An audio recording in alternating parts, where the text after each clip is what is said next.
तो यहाँ भी करता था बाहर लड़कियों के साथ, इसीलिए कह रहा जो तो इस हवाले से तुम्हें कैसे सारे मामलात का पता चला ये मुझे मेरी बहन ने बताया था साहब।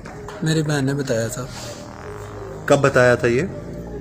जब वकूफ़े करता रहा तब दुकानों पे बुला के बच्चियाँ, मतलब ये करता है, ज़िना करता है। ये बहन बता रही थी तुम्हें?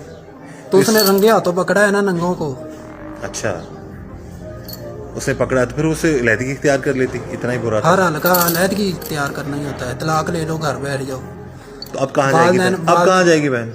वालिदैन बच्चियों की शादी इसीलिए करते हैं कि शादी कर दो, वो जो मर्जी करे, उसके बाद तलाक ले लो, वो लड़की को घर ले आओ, बस किस्सा खत्म। वो किसी और से शादी कर लेगा, उसके बाद वो अगली लड़की से वही करेगा, वो तलाक ले लेके घर बैठ जाएगी। ये हर चीज़ का हल यही नहीं है। तो हमारे साथ मौजूद हैं जी वो शख्स जिसने अपने बहनोई को ही ख़त्म कर दिया। बात करते हैं क्या वजह